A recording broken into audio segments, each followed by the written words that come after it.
Just when America has reached a breaking point with division, visionary influencer Danni Benson's I'm Proud of You Sis bro movement taps into the pulse and heartbeat of a culture radically torn. But this loving mom's voice of reason and calm has received national recognition. How do you balance having your children and always traveling with the Yankee organization? When I became a dad, I said that I would always love like a mother. I feel like I have to try certain things or act a different way because I know some people or some kids. So join Danni Benson as she celebrates her special guests on her show and highlights their gifts and contributions to our world.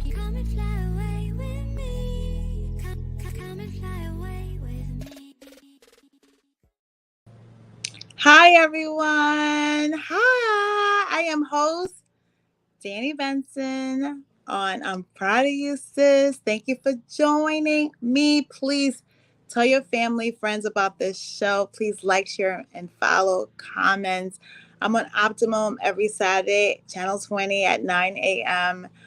I am so happy that you guys are here joining me. Today, we are going to talk about homeschooling, which is like the new trend in America after COVID, after parents were able to sit at home and try to educate their kids while the schools were shut down.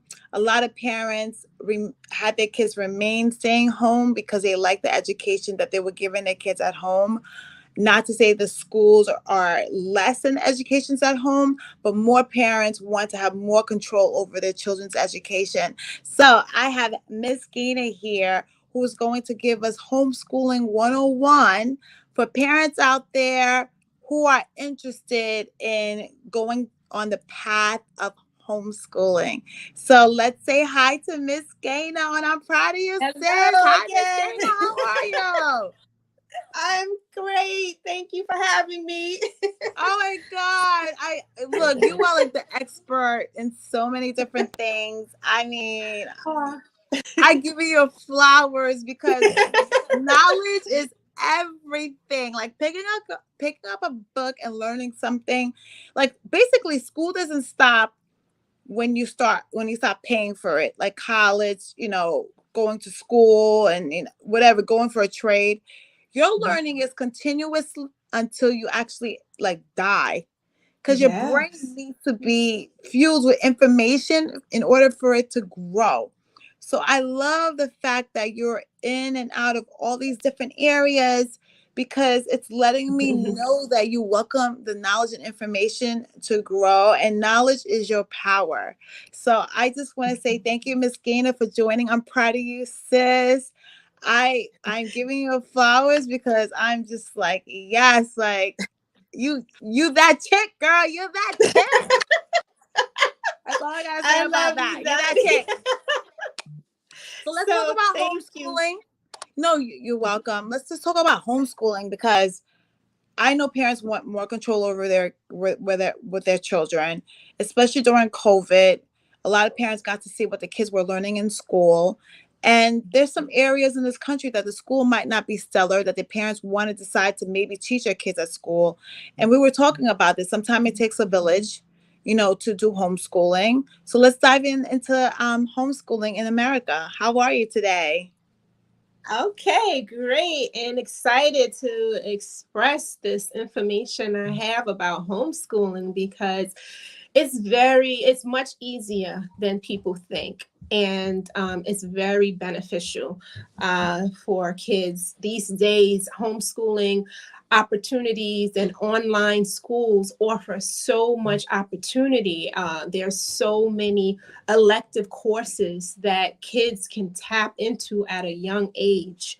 One of the organizations I would recommend first for people who are just starting to learn about homeschool and what it offers is an organization called HSDLA. Okay, so that stands for Homeschooling Legal Defense Association. And that organization will give you a lot of information. They will help you. They will guide you. They do charge a membership fee, but for someone just starting out and just not knowing where to go and have a whole host of questions, this is a good landing place. I believe the membership could be $100 or maybe a little over $100 annually. So it is pretty affordable, and they're 24-hour operations, so you can tap in and ask any questions about curriculum, or if there's any issues with teachers, with the school, because there is a process with if you're starting homeschooling and your child is already enrolled in school. You have to de-enroll your child, and then you have to apply to Department of Education, or wherever you live, you need to register your child as a homeschool student. And the laws are different for every state. So, you might have a lot of questions on how to go about this process and what would be required once they are registered as a homeschool student. So that organization will give you a landing place to kind of find out some details about what would be the requirements when you started homeschooling. So homeschooling now I think that it is probably the way of the future, if you ask me, because there is a huge trend of people moving in that direction. Millions have, started homeschooling, and everyone that I've asked, they really have enjoyed it, and their kids seem to love it.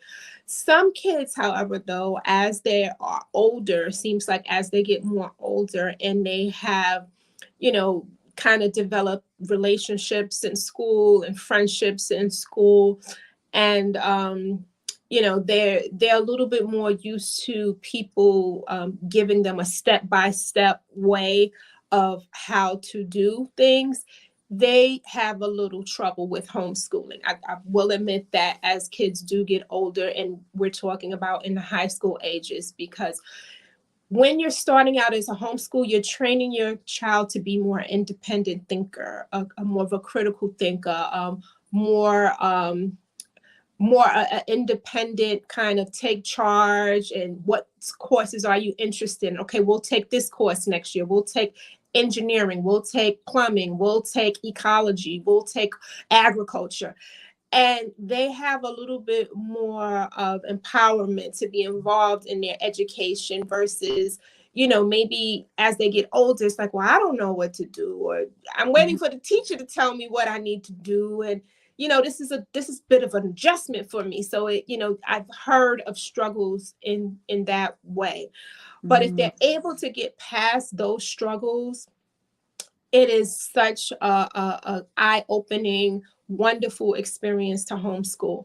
And there's so many ways to homeschool. You don't have to always be the one who say, oh my God, I can't homeschool because, my kid is so distracted. They can't sit still. I tried this during the pandemic and, it was just the worst. Because there's so many ways to homeschool. One way to homeschool is, you can develop your own curriculum if you're able to do that, and teach your child independently, and look at workbooks and take them out on field trips. You can do that. That's one way. Another way is you can enroll them in an online school. Most online schools in certain states are not, they're not, basically they don't see these online schools as the same as they would see a traditional school.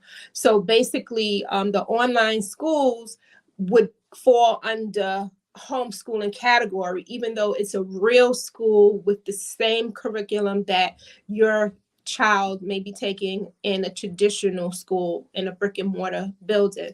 So you have online schools, so they can log on every day and log into their classes and take classes that way, and take tests and quizzes and so forth. Then you have the options with the online schools to determine if you want live classes, which is what a lot of people experienced during the pandemic, or if you want self-paced classes. What I found out is some of the kids who have more distractions don't do well in live classes because it's similar to a school environment where you have 30 or 15 kids in a class. You're waiting for one kid to answer a question. The teacher's attention is with that one kid. The kid is trying to figure out what do they do now, or they're distracted by another kid that's doing something else. It's similar to that experience with live classes because there's a lot of things going on that the kid is trying to process while doing their work. So if your kid if you notice your kid is going to be kind of distracted, is not going to be able to work that well in that environment, then you would look at more of a self-paced environment. Self-paced homeschool is the same thing. It's an online environment, but the lessons are all pre-recorded and they go at the speed of the child. So if the child knows 2 + 2 is 4 and they're ready to move on to the next problem, they're ready to start counting pennies, they're ready to start telling time. It doesn't take them that long to get through a lesson. So it goes really fast. That's why you would are you teaching, or for instance, are you or me or the mom who chooses to do homeschooling? Am I the teacher, or they look at a video and that's teaching them? Exactly. You are the learning coach. I guess you can call it, that you're not the teacher. These teachers. Oh, I didn't know that. I thought that I had to be the teacher. Like if I had my kids homeschool, I thought I was the teacher, and I have to learn through the stuff that they send me how to actually teach my kids. But you're saying that they're at home and they still have like something that they're watching.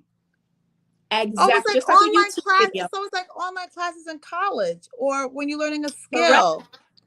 Correct. Oh, but instead of going to school, the kid can do it at home.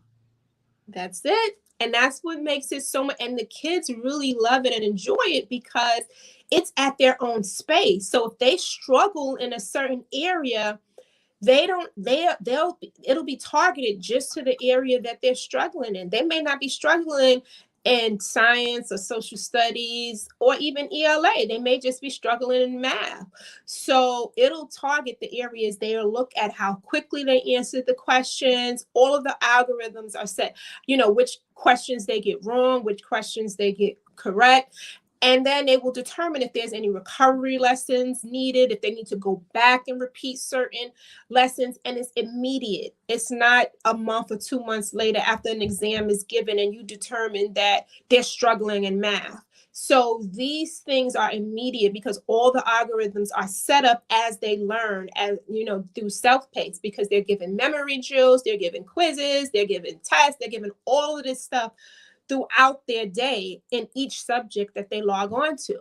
So if you find that your child works best in a self-paced environment, then they can log on and get the pre-recorded lessons. The teacher pops on. They have to engage because they're going to be constantly prompted to ask what they learn, to comprehend what they learn, to, type of essays or upload essays. It's immediately graded. So you can know what level of reading your child is on. Sometimes the teachers can pop up and, and say, okay, well, just checking in to see how you were doing. Do you have any questions? A teacher can request that the teacher's requesting a live chat with you. Sometimes if you need help, you can click on the help function where a live teacher will come on to help you if you're struggling in a certain area. So these teachers are part of the program. It's not the teachers in the district where you live. This is like the homeschool program. Online school, online learning, homeschool programs. Right. And they actually send emails to the students of, when they pass, they provide certificates. Some of the schools you have to look at to see if they're accredited or non-accredited.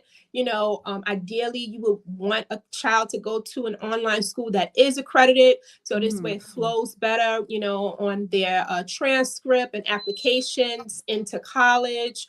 They, as a homeschool student, I believe after grade 4 and every other year after, they will be required to take state exams. Then you would just apply to whatever school is in your district to sit for that state exam. And then yeah, you So would get the school in that district, they actually physically go in to do the state exam. correct. And you know what's so good about the homeschooling? It's not 20 kids in one classroom. It's Right. your child or your children sitting there and not being distracted and just learning what they have to learn. And I think they learn kind of better because the focus is on them. Exactly. And that's the beauty about it, because you can't escape it. It's a computer sitting right in front of you. And then they're going to quiz you. And then the mom or parent can, hear what they're learning. They can hear, what they're clicking on. You can go into the app. There's apps on your phone for teacher, parent teacher apps where you can see everything they've learned for the day, how many they got wrong, how many they got right, what's their GPA. You can check on all these things and say, oh, okay, well, what did you learn in this subject today? Or what did you, even if you're not standing by the computer, you can quickly go on and see all the subjects that they learned for that day. And you can question them so they know that you're involved in, their learning for their day and in their education development. So it's not just, oh, we go on a computer and forget about it. You can certainly check up on them. And then what about, like, for instance, like giving essays and papers and all that stuff? Right. So some schools, they do require, and you have to look at the school that works best for you. Now, you can, as a parent, buy certain workbooks. There's a lot of organizations that offer different workbooks per grade. And then you can give your child extra work with because a lot of online schools, some of them, they may not have homework, so you can provide that if you would like your kid to have extra progress on areas, especially that they might have triggered a recovery lesson. So you can provide those workbooks for them, and reading comprehension, or you can always supplement additional work for your child. But there are schools that also send you workbooks and send you material that can supplement and allow them to have a mixed blend of virtual as well as some traditional handwriting, book writing, and so forth with the homework assignments. So you can have a mixed blend, depends on what works for you. I always say that in the future, we probably won't even be writing. You can even sign your name with the electric signature. With a docu. Yeah, I know. I mean, it'd probably be less writing in the future, but it's still good to know, and it's still good to know cursive. So these are all the things that you, as a parent, even though it is an online virtual school, you can still supplement and add in. Even if you might like the online school, but you feel like they do need a little bit more workbook, hands-on, tradition like we learn, you can add that into the curriculum yourself. And that's the beautiful thing about homeschooling, because you have the ability to do what you think your kids should learn, or not. You have more control over your kid. You have more. But let me ask you a question. How do you know if your kid is right for homeschooling? And then that's part one. Part two is, you have to, as a parent, you have to be home, or is it a village of, like, maybe they'll go to grandma the next day? Like, how does that work? You know what I mean? Right. The two parts. Right. So with homeschooling, I think you have to try it out for your child. And, and I think that's going to come out of the parent and the child. Most children that have some concerns about school, and you may hear them every day, I don't like it, or I don't want to go to school, or whatever the case may be, whatever concerns. And you know what? Let's try homeschool. Let's see if this is going to work out for you. And then you just have to try it out. You can de-enroll them and put them back in the next year. And, they'll ask you, they'll say, okay, well, what level is your kid on? What are they learning? And then they'll put them back in the next grade when you return. And if they're not at that level, then yeah, there may be some issues, but they'll push them to the next level if you need to take them out and put them back in. And, assume that they've learned all of what they need to, because you have to send, for most states, you do have to send in some kind of information about the standards of the curriculum that you have met. You can add in everything else that you would like your kid to learn, but you do have to at least meet the standards. So they know that you have submitted all of that information for your child. So they'll pass them to the next grade if they don't like it, but you do have to try it out.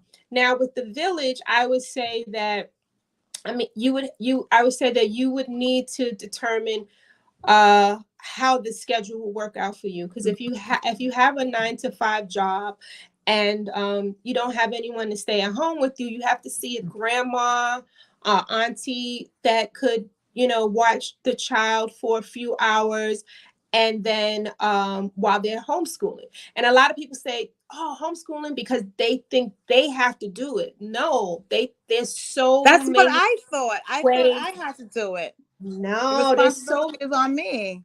Not at all. They make it so user friendly and easy that with these online schools, you just have to log in with your name, and then the teacher, hello, students. Welcome. Today we're going to learn about the life cycle of frogs, or whatever the case may be.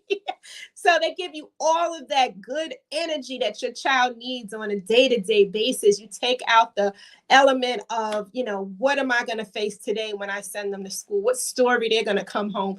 You take out all of that kind of. And then you do want to add in the socialization, because I know that's a big piece that people yeah, because if they're home by themselves, I don't know if they have a sibling or not. Right. What happens to the social aspect that school provides for kids who actually go to school, like the social life, the friends, the activities in school, like baseball, basketball, right. Music classes, dance, whatever. What do you do, or what do a parent do to compensate that loss? Right. And that's a very important question. A lot of people ask that question.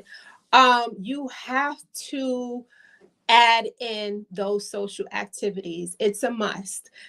So whether it be Girl Scouts, Boy Scouts, whether it be an after school program after they finish their online curriculum at home, you have to get them out into social activities, whatever their interests are, whether it be dance, whether it be acting, whether it be basketball, whether it be soccer, whatever it is. You should look for some team sports. You can look for individuals as well if they have an interest, but look for team environments as they're developing a music class. And these things are required too. On your reporting, it's going to require a PE. It's going to require an art. It's going to require music.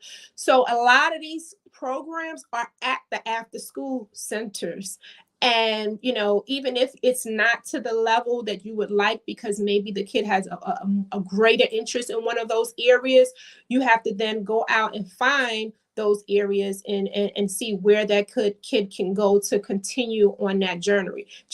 But you have a lot of time. You have a lot more time to do that now, because they're home, and I think they probably want to do it even more. You can make your own schedule. Correct. They don't have to do school at 8 o'clock in the morning. They can do school at 10 o'clock. They can do school at 1 o'clock. They can take one day off and then go the next day. You know what I just thought about? I thought about, you remember we were watching Beyonce and her daughters doing like the dances and stuff. I just thought about it, like she's probably being homeschooled, because she was in tour with her mom in Europe. And in my mind, I'm like, isn't she really in school? Beyonce was homeschooled. Yes, Beyonce was homeschooled, and she's very sociable. So I always tell people that and then I guess Blue Ivy is like doing this. That's her extracurricular activity. Correct. She's learning the dances so she could be with mommy on stage doing it. And she's probably being homeschooled, like as they're preparing for each show, probably in the morning, she's doing homeschool, making sure she's catching up for her grade level. And then her extracurricular activity, social activity, is learning the dance moves, because that could be probably PE too. That could be PE, that could be art. You can check all those boxes out. Everything. And just come to the park. Yeah, even the park, just and the kids don't, they don't ask for much. They're like, I just want to go to the park. There's your PE right there, but yeah, you can create things at home. You can buy doodling books. There's a lot of art things, water paint. You can do things at home, or you can also send your child and arrange for transportation if the village is going to watch the kid. If you work out a schedule from this hour to this hour, maybe you guys are going to take turns. Then maybe at this point you have the school bus or transportation picking them up, sending them to the after school program. Then you pick them up. You'll have to create your own world and way of educating, but there are so many opportunities. But think about this, Gayna. You have so much control over your kid and what your kid is learning. Yes, that's that most important part. That is the most, and you can determine when they're gonna learn certain things. Certain things that you don't want them to learn because you feel like they're too young.